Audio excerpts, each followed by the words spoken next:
अस्सलाम वालेकुम जनाब। कैसे हैं आप लोग सारे? अच्छा, आज जो मैं वीडियो लेके आया हूँ ये एक इंस्टॉलेशन की है, सोलर सेटअप की, जो मैंने अपने घर में खुद इंस्टॉल किया है। और ये सेकंड सोलर इंस्टॉलेशन है। आपको जैसे आइडिया होगा कि पहले मेरे पास नाइट्रॉक्स था।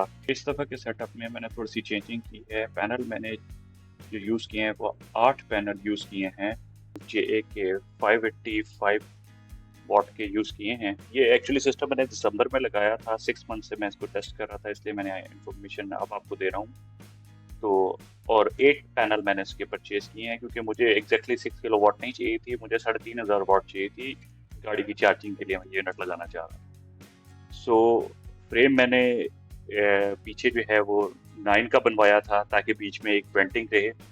और ये सारी आफ्टर फ्रेम जितनी भी है इंस्टॉलेशन, ये सारी मैंने खुद की है। और अभी मैं आपको दिखाता हूँ कि ये देखें, बीच में जैसे ही मैंने इसको पैनल्स अपने माउंट किए हैं हॉरिजॉन्टल, तो बीच में मैंने एक स्टेयर केस बना लिया था, जिसमें ओपनिंग रखी थी, ताकि अगर कोई क्लीनिंग वगैरह करनी हो तो वो भी मैं इसमें आराम से यहाँ पे कर सकता हूँ। और ये देखिएगा इसकी final look solar panel install करने के बाद ऐसा कंप्लीट हुआ है ये सेटअप जनाब। तो मैंने जो इन्वर्टर का इंतखाब किया है वो SAJ का H2 इन्वर्टर है। और उसको इसलिए इंतखाब किया था क्योंकि मार्केट में आपको बताया नाइट्रॉक्स काफ़ी एक्सपेंसिव था। तो इन्वर्टर जो मैंने लिया था वो SAJ सेज बोलते हैं, इसका 6 किलोवाट हाइब्रिड इन्वर्टर है, H2 मॉडल है, और ये IP65 ही है। और ये मैंने लिया था, और इसकी जो मुझे कॉस्ट पड़ी थी वो थी 1,80,000 रुपये। ये देखें, ये इन्वर्टर का बॉक्स है, और ये इसकी स्पेसिफिकेशन है जो मैं साइड पे आपको दिखा देता हूँ। फिर ये क्योंकि मैं फिजिकली लगा चुका हुआ था, तो ये इसकी जो है फिजिकल अपीयरेंस है। इसमें बिल्ट इन फैन भी आते हैं। नाइट्रॉक्स से ये साइज में काफ़ी बड़ा है। अच्छा, आप इसमें और कोई चीज़ नोट कीजिएगा कि इसके अंदर जो पीवी के इनपुट्स हैं वो 4 हैं। 4 से मुराद के 4, हम 2 पीवीज हैं, और हम उसको पैरेलल में भी लगा सकते हैं। तो बेसिकली 2 पीवीज हैं, और कनेक्शंस उन्होंने 4 पीवीज के दिए हैं। अच्छा, होता यह है कि ये जो इन्वर्टर डिजाइन हुआ है ये है 6 किलोवाट आउटपुट का, लेकिन इसकी पीवी कैपेसिटी जो है वो 12 किलोवाट है। जनाब जी, इसकी बेसिक सी वायरिंग है जो कि जनरल हर इन्वर्टर की होती है। मैं सिंगल पीवी यूज़ कर रहा था। 8 के 8 जो पैनल्स हैं वो एक ही पीवी पे लगा दिए थे। तो इस तरह मैंने अंदर कनेक्शन किए हैं इसके, क्योंकि इसकी इनपुट आउटपुट आइसोलेटेड होती है, इसलिए लाजमी इनके न्यूट्रल और फेस जो हैं वो सेपरेट होने चाहिए, जिस तरह यहाँ पे हुए हैं।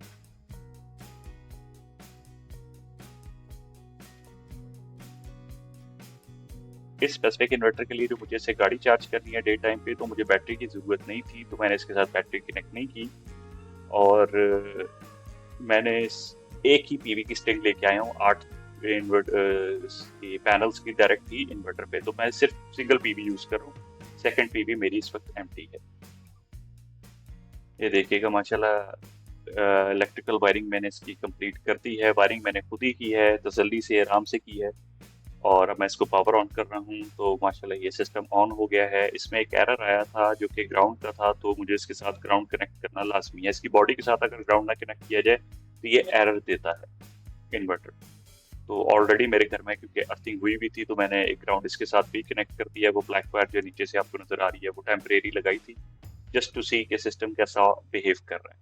अच्छा, इसका जो इंटरफेस है वो बड़ा मजे का है, ऑलमोस्ट लाइक नाइट्रॉक्स है, लेकिन नाइट्रॉक्स के अंदर बहुत ज़्यादा ऑप्शंस मौजूद हैं as compare to this inverter. लेकिन जो बेसिक काम है कि ग्रिड से वो बिजली खरीदना है या ग्रिड को बेचना है, और क्या एक्सपोर्ट पावर होनी चाहिए, सारे बेसिक फंक्शन इस इन्वर्टर में मौजूद थे। और क्योंकि ये मैंने आउटडोर लगाया हुआ है जैसे आपको नज़र आ रहा है, तो अब 6 महीने बाद तक भी माशाल्लाह इसने एक दफ़ा भी तंग नहीं किया इस इन्वर्टर ने।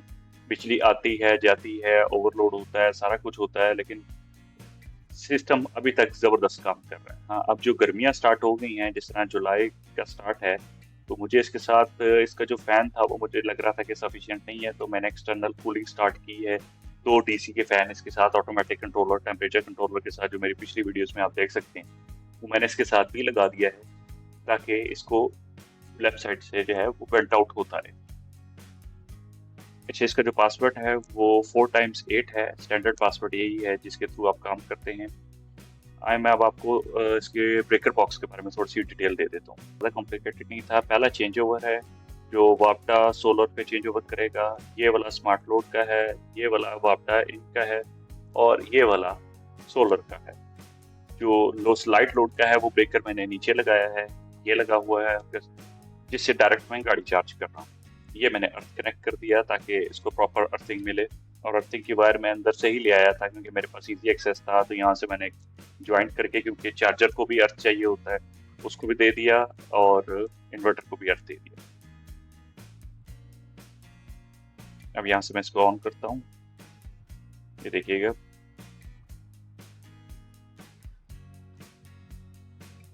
और ये मेरा चार्जर स्टैंड बाय पे आ गया, रेडी हो गया फॉर चार्जिंग। ये देखिएगा इसकी फाइनल लुक है। और मैंने एक ईवी का चार्जर भी लगा दिया है इसके साथ, और डिजिटल ब्रेकर के थ्रू लगाया जो आजकल मिलते हैं 63 एम्पेयर के, जो करंट और वोल्टेज दोनों को कंट्रोल करते हैं।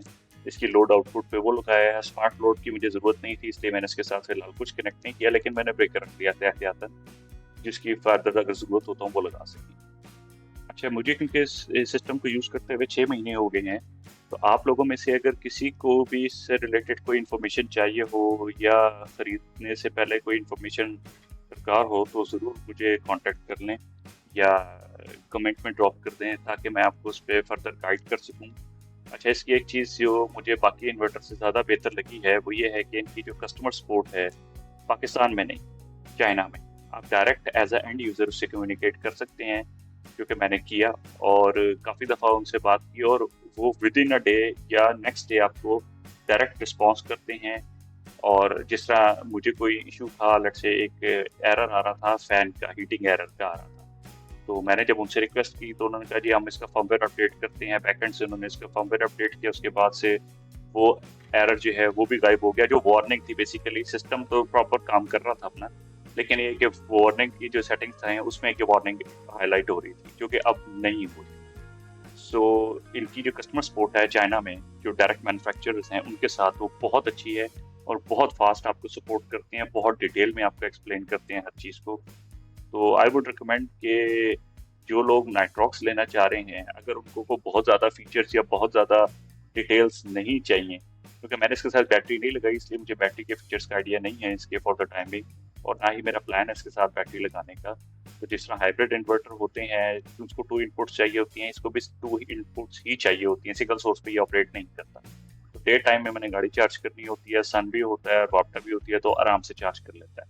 हाँ, अगर डे टाइम में वापटा ना हो तो सोलर इंडिपेंडेंट सिर्फ सोलर से ये गाड़ी चार्ज नहीं करता, तब ये स्टैंड बाय पोजीशन में खड़ा हो जाता है। और रात में क्योंकि बैटरीज नहीं होती तो बाईपास में चला जाता है, सारा का सारा सर्किट को डायरेक्ट वापटा से कनेक्ट कर देता है, और वो रिकॉर्ड भी नहीं करता अपने सेटअप सिस्टम के अंदर। इन्वर्टर के ऊपर स्क्रीन तो ऑन होती है लेकिन ऑफ लिखा आता है, जिस तरह सेम नाइट्रॉक्स में होता है।